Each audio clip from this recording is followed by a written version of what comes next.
Ayo,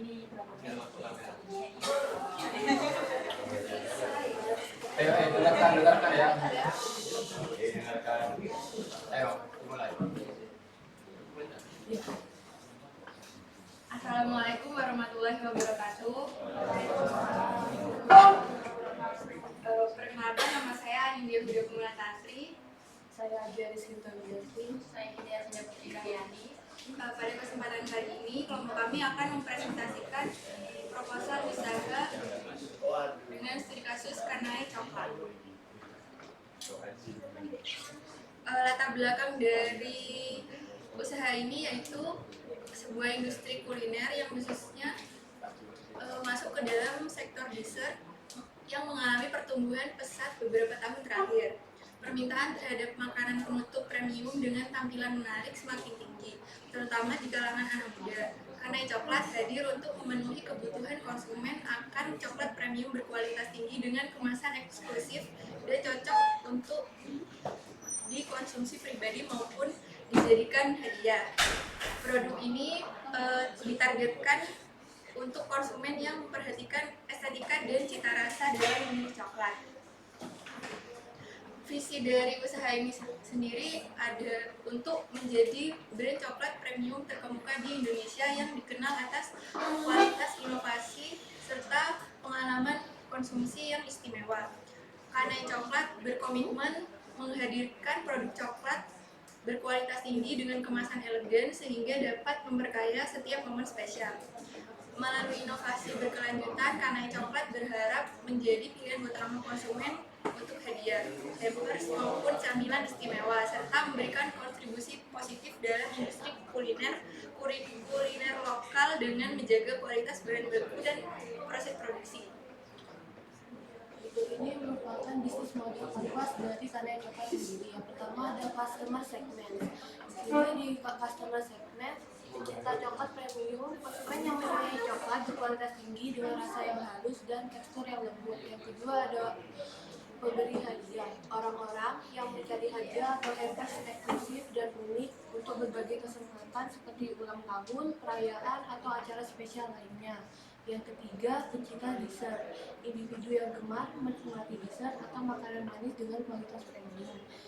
Yang terakhir ada pengguna media sosial, konsumen yang tertarik dengan tampilan estetika dan berbagai pengalaman konsumsi makanan di media sosial. Selanjutnya ada key activities. Yang pertama ada pembuatan coklat premium. Proses produksi coklat dengan bahan berkualitas tinggi dan teknik pembuatannya terstandarisasi untuk memastikan kualitas. Yang kedua ada pengembangan produk, inovasi dalam rasa, kemasan, dan desain untuk menawarkan produk yang menarik. Yang ketiga ada pemasaran dan branding, meningkatkan brand awareness melalui media sosial, website, dan kolaborasi dengan influencer atau food bloggers. Yang keempat ada distribusi, pengiriman produk ke pelanggan melalui platform online maupun offline. Yang terakhir ada pelayanan pelanggan, menjaga kepuasan pelanggan dengan pelayanan yang eksklusif dan ramah.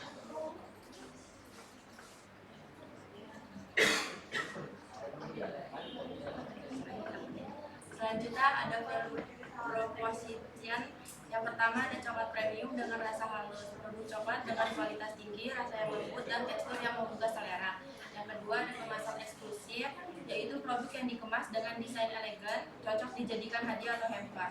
Kemudian ada pengalaman coklat yang memuaskan, yaitu menyediakan produk yang memberikan pengalaman rasa dan estetika dalam setiap gigitan. Dan terakhir ada fleksibilitas dalam pemilihan, yaitu pilihan produk yang dapat disesuaikan dengan selera dan kebutuhan pelanggan. Kemudian ada key resource. Yang pertama ada bahan baku berkualitas, yaitu coklat premium dan bahan pendukung lainnya untuk pembuatan produk. Yang kedua ada fasilitas produksi, yaitu dapur atau pabrik dengan peralatan yang memadai untuk memproduksi coklat secara efisien. Yang ketiga ada tim kreatif dan produksi, kerja yang berkompeten dalam pembuatan coklat dan pengembangan produk baru. Yang keempat ada platform digital, yaitu website dan media sosial untuk pemasaran, promosi, dan penjualan. Yang terakhir ada kemasan eksklusif, yaitu desain kemasan yang menarik dan elegan untuk mendukung branding. Selanjutnya ada customer relationship. Yang pertama ada layanan pelanggan yang responsif. eksplosif, yaitu menyediakan dukungan pelanggan melalui berbagai saluran komunikasi seperti media sosial, email, dan telepon. Yang kedua ada program loyalitas, yaitu memberikan penghargaan atau diskon kepada pelanggan yang sering membeli atau berlangganan produk. Yang ketiga ada personalisasi pengalaman, yaitu menawarkan paket atau produk yang dapat disesuaikan dengan preferensi pelanggan. Yang keempat ada engagement di media sosial, yaitu berinteraksi dengan pelanggan melalui platform sosial, berbagi konten menarik dan mendapatkan feedback. Selanjutnya ada key partnership.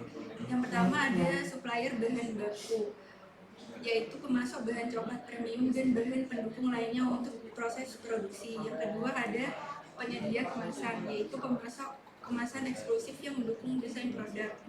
Yang ketiga ada e-commerce platform, yaitu kemitraan dengan platform e-commerce untuk memperluas distribusi dan jangkauan pasar. Yang keempat ada influencer atau food blogger, yaitu kolaborasi untuk memperkenalkan produk melalui promosi di media sosial. Yang terakhir ada penyedia jasa pengiriman, yaitu mitra untuk distribusi produk ke pelanggan dengan cepat dan aman. Selanjutnya ada cost structure. Yang pertama biaya produksi. Biaya produksi itu yaitu pengeluaran untuk bahan baku, tenaga kerja, dan fasilitas produksi. Yang kedua ada biaya pengemasan, pengeluaran untuk kemasan produk yang eksklusif dan menarik. Yang ketiga ada biaya pemasaran dan promosi, anggaran untuk kampanye pemasaran melalui media sosial, influencer, dan lain-lain. Yang keempat ada biaya distribusi, biaya pengiriman produk ke pelanggan, baik untuk penjualan langsung maupun melalui platform e-commerce. Yang terakhir ada biaya operasional, pengeluaran untuk operasional bisnis sehari-hari seperti sewa tempat, utilitas, dan gaji karyawan. Selanjutnya ada channels. Yang pertama ada website resmi, saluran utama untuk penjualan dan informasi produk. Yang kedua ada media sosial, platform seperti Instagram, Facebook, dan TikTok untuk pemasaran dan interaksi dengan pelanggan. Yang ketiga ada e-commerce, platform online seperti Tokopedia, Bukalapak, dan Shopee untuk memperluas jangkauan pasar. Yang keempat ada toko offline, jika ada, yang bisa berupa toko fisik atau online yang menjual produk langsung. Yang terakhir ada event atau pop-up store, penjualan produk di event atau pop-up store yang fokus pada makanan, premium atau hampers. Selanjutnya ada revenue stream. Yang pertama ada penjualan langsung, yaitu pendapatan dari penjualan produk coklat secara langsung kepada pelanggan melalui website atau toko offline. Yang kedua ada penjualan melalui e-commerce, yaitu pendapatan dari platform e-commerce yang menjual produk coklat karena coklat. Yang ketiga ada paket hampers dan hadiah, pendapatan dari penjualan hampers atau paket hadiah untuk berbagai acara. Yang terakhir ada kerjasama dan kemitraan, yaitu pendapatan dari kolaborasi dengan pihak lain seperti brand, influencer, atau brand lain. Kemudian produk Kanai Coklat, yaitu Kanai Coklat menawarkan produk coklat premium dalam bentuk Japanese nama coklat yang memiliki tekstur lembut dan rasa yang halus. Produk Kanai Coklat terdiri dari berbagai varian rasa coklat yang dikemas dengan sangat rapi untuk menjaga kualitas dan kesegaran. Produk ini menggunakan bahan-bahan terbaik yang dipilih secara teliti, memastikan setiap gigitan memberikan pengalaman rasa yang luar biasa. Keistimewaan dari Kanai Coklat adalah perhatian yang diberikan pada detail, mulai dari kualitas bahan baku hingga desain kemasan yang menarik. Selanjutnya ada keunggulan dan keunikan produk. Yang pertama yaitu sudah pasti kualitasnya premium. Yang kedua rasanya yang tak tertandingi. Yang ketiga harga yang kompetitif. Yang keempat kemudahan pembelian dan pembayaran. Yang kelima kecepatan pelayanan. Yang keenam jaminan dan kualitas. Yang ketujuh pilihan produk yang variatif. Selanjutnya ada tahapan produksi. Pertama ada pemilihan dan pengadaan bahan baku. Selanjutnya coklat mengalami diproses untuk pencairan dan pencampuran. Selanjutnya penuangan dan pembentukan coklat. Yang keempat ada pendinginan dan pengerasan. Yang kelima pengecekan kualitas. Yang keenam ada pengemasan coklat, dan yang terakhir coklat didistribusikan dan dikirim. Selanjutnya di sini ada pemasaran. Yang pertama ada karakteristik segmen konsumen. Ini bisa berdasarkan usia, gender, gaya hidup, tingkat ekonomi, ekonomi atau perilaku konsumen. Yang kedua ada target geografis konsumen, ini bisa lokal, regional, dan berpotensi nasional. Yang ketiga ada segmen berdasarkan jenis produk, ini dibagi menjadi 3. Yang pertama ada reguler, gift set, dan special edition. Ini bisa dilihat di atas, ini merupakan tab yang pertama itu ada tabel persaingan bulan produk. Yang kedua ini ada tabel perbandingan karya coklat dengan pesaing yang ada. Kemudian strategi penjualan dan cara penjualan. Di sini ada 2 strategi penjualan. Yang pertama ada online marketing, yaitu melalui media sosial, marketplace, website resmi, influencer marketing. Produk Anda dapat dibeli melalui platform online seperti Tokopedia, Shopee, Lazada, Instagram, WhatsApp, website resmi jika tersedia. Yang kedua ada offline marketing, yaitu booth atau pop-up store kerjasama dengan toko oleh-oleh dan kafe, pemasaran dari mulut ke mulut. Produk Anda dapat dibeli melalui bazar event UMKM, toko oleh-oleh, kafe mitra, sistem pre-order untuk campers atau custom. Kemudian ada strategi loyalitas, yaitu yang pertama ada program membership, yang kedua kartu ucapan custom, yang ketiga promo berkala, dan keempat testimoni dan report pelanggan, dan yang terakhir ada program referral.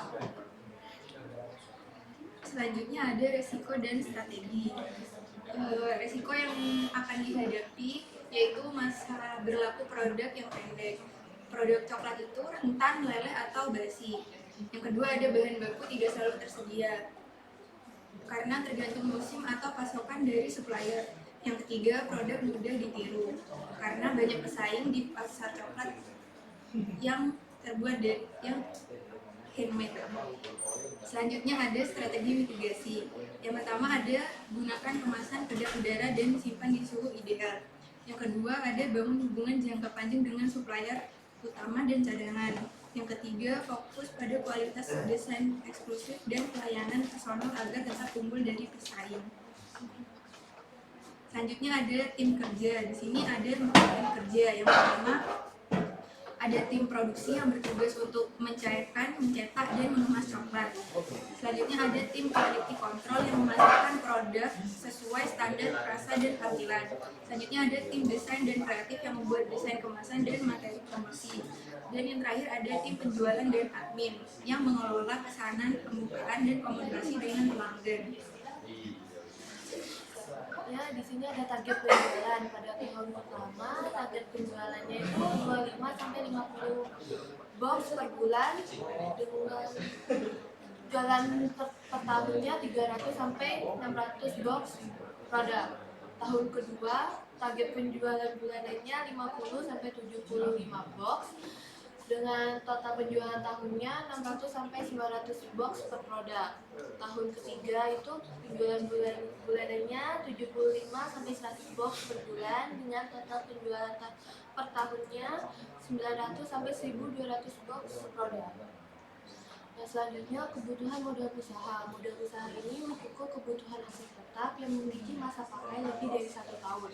Berikut ini merupakan kebutuhan modal usaha yang lebih sesuai dengan usaha lulusan dan yang cepat. Yang pertama ada peralatan produksi, yang kedua perizinan, yang ketiga pembuatan desain atau merek atau logo, yang terakhir ada website dan branding digital. Selanjutnya kebutuhan modal kerja, yaitu modal kerja mencakup biaya operasional yang diperlukan untuk menjalankan usaha sehari-hari, baik yang bersifat tetap maupun tidak tetap. Di sini ada dua biaya kebutuhan modal kerja. Yang pertama ada biaya operasional tetap, yaitu gaji pegawai, biaya sewa, biaya listrik, dan biaya pengiriman produk. Dan yang kedua ada biaya operasional tidak tetap, yaitu bahan baku coklat, biaya pemasaran dan promosi, dan terakhir biaya administrasi. Sekian dari kelompok kami. Ada pertanyaan? Ya, ini ada pertanyaan apa enggak ada? Kita mungkin biayanya kayak dari biaya produksinya sampai penjualannya itu untuk berapa sih marginnya?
Contoh untuk berapa biaya produksinya, terus biaya apa pas penjualannya itu untung berapa?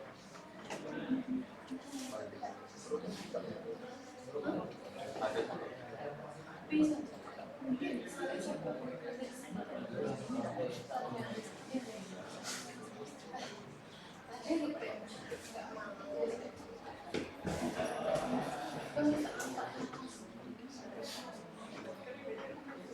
Kalau untuk produksinya belum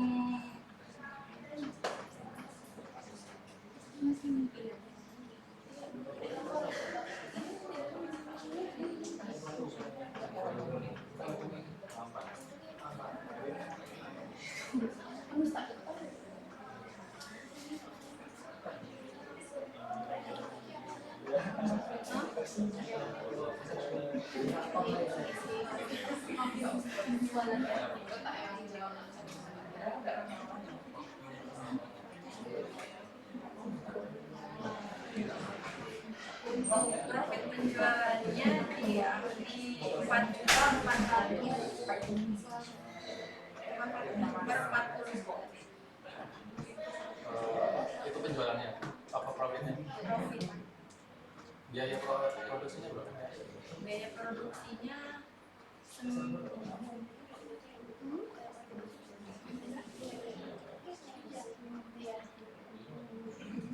biaya produksinya sekitar 9.750.000. Untungnya 4 juta. Biaya produksi itu sudah sama biaya operasional sama gaya karyawan.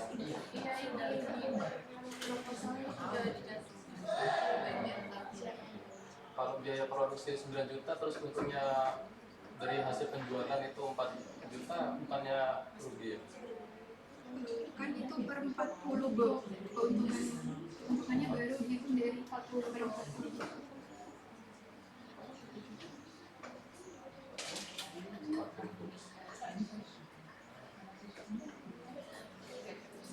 Jadi minimal berapa tuh dalam sebulan yang kira-kira harus ditargetin berarti ya?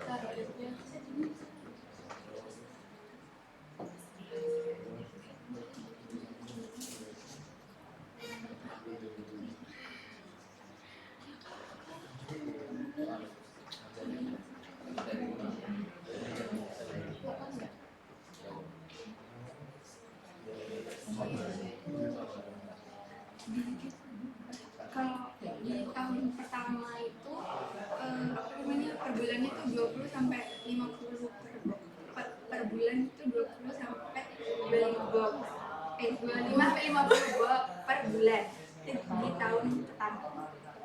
Itu untuk agar tidak boncos berarti ya? Ya.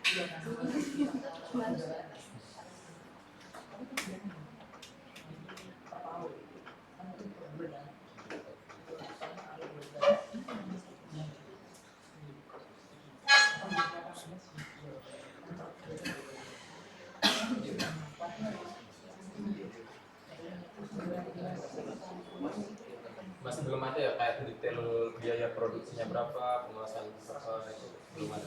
Di proposal. Oh, di proposalnya ada.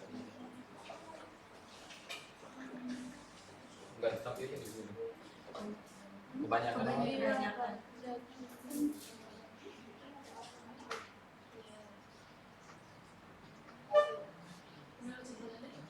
Ya udah tutup. Sekian presentasi dari kelompok kami. Kurang lebihnya mohon maaf. Wassalamualaikum warahmatullahi wabarakatuh. Waalaikumsalam warahmatullahi wabarakatuh.